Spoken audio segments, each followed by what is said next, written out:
Samsung. Today, Samsung is a name that everyone knows. It has become one of the most well-known and successful tech companies in the world, and it has expanded into many different tech fields. Samsung makes phones, TVs, refrigerators, and washing machines, so you could run your whole house on their tech. But where did this world-famous tech giant come from? Where did Samsung get its start? Watch the video to find out. Welcome to Money Magnets. In today's video, let's go over the history, facts, and development of the South Korean giant. So let's get started. In the mid-1990s, Samsung started out by making small electronic devices like mini-computers and black and white TVs. Today, Samsung is one of the most well-known brands in the world, but now it's the main source of the fast-paced models used in the broadcasting business, so on and so forth. At the end of the day, they rolled out a huge improvement in business, both in the TV business and in most home machines. Samsung started in South Korea in January of 1969 under the name Samsung Electric Industries. It was started by a South Korean businessman named Lee Byung-chul. Right off the bat, Samsung focused on the size and design of the products. To do this, the company hired a number of young fashion designers. The key result areas were set up to make a strong and good product, and the target market was the best buyers. All of the items had to pass a wow test, which is just a certification from the end customer that the plan had the chance to catch their attention. The things that got a good review were sent to the market, but the last option was sent back to the plant studio. Not only were the companies focusing on it wrong, but the location wasn't even close enough to the speed. The company didn't want to have a limited relationship with any of the merchants. Instead, it tried to keep strong points with all of them. In less than 20 years, Samsung has made more than $117 billion. When it first started doing business with Sanyo, a Japanese electronics company founded in 1940s, Samsung Electric Industries sold things like refrigerators and calculators. Then in 1970, Samsung Electric Industries did something else with NEC, which was another Japanese tech company. The two companies merged to form Samsung NEC, which then changed its name to SDI. The two companies worked together to design and make home appliances and audio and video equipment.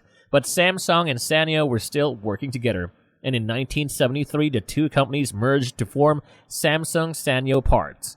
Over the next 8 years, Samsung's business grew, and by 1981 it had sold more than 10 million black and white TVs.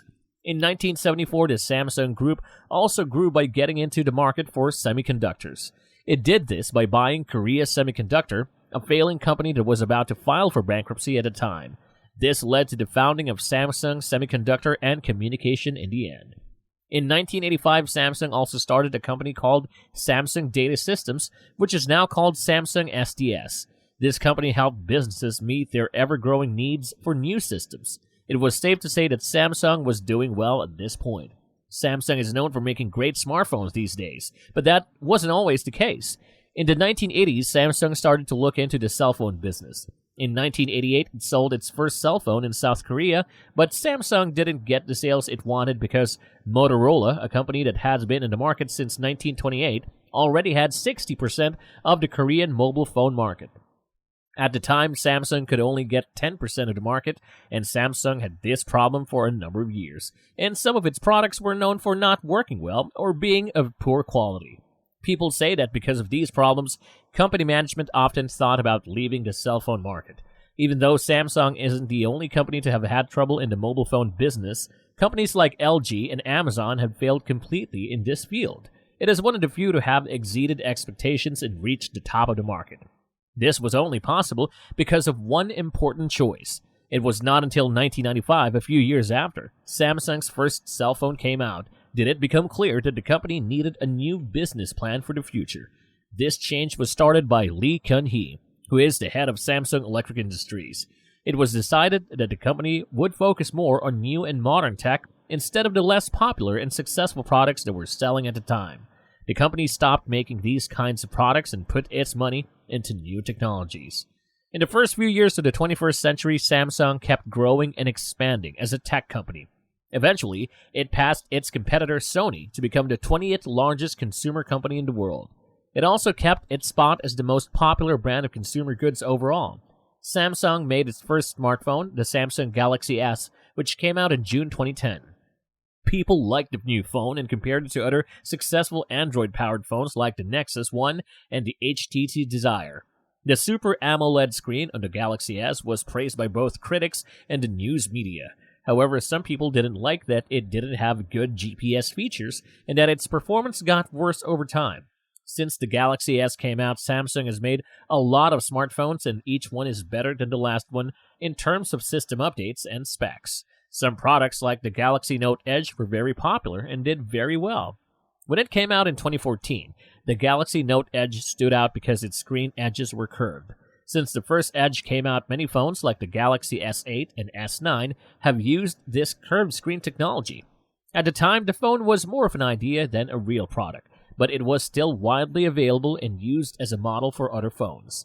Samsung came out with the Galaxy Tab S2, a high-end digital tablet, in September 2015, not long after the Note Edge. At the time, it was thought to be one of Samsung's best tablets. The screen on the tablet is 9.7 inches, and it has an 8-megapixel camera and an octa-core processor. Since the Tab S2 was such a hit, Samsung has made even more great tablets, with the Galaxy Tab Active 3 being the most recent one to come out in 2020. Samsung has come a long way since it released its first smartphone in 2010. The Samsung Galaxy Z Fold and the Samsung Galaxy Z Fold 2 are two examples of smartphones that can be folded. Both of these phones have a really cool feature that lets the screen fold in half. The Fold 2 even has 5G and a screen with a resolution of 1768 by 2208. Samsung has no plans to stop making new technologies for the public, and its current interest in artificial intelligence is proof.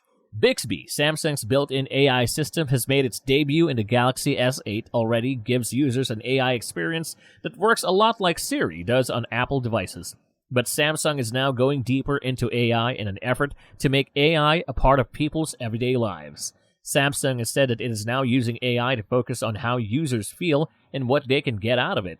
Samsung will keep trying to use AI in its future products, but the user, not the AI itself, will be the main focus.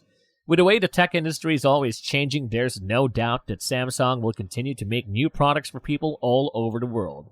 Samsung showed off a number of new things. Samsung turned out to be more than just an electronics company, and it was the first company to come out with a lot of new products with interesting features. Samsung knew that if it wanted to stay in the market, it needed to offer more products, as this would give customers more value. An interested customer would always look for a better product with good features and a reasonable price. Samsung did not put off looking into this system. The results did really come as a surprise, since the current products beat the competitors and the new product brought in more money for the company. So the company repeated this process of making new products and came up with great new products like the Samsung Luxia LED, which was the thickest glass, and the Samsung Y3 SP2, an MP3 player with great sounds.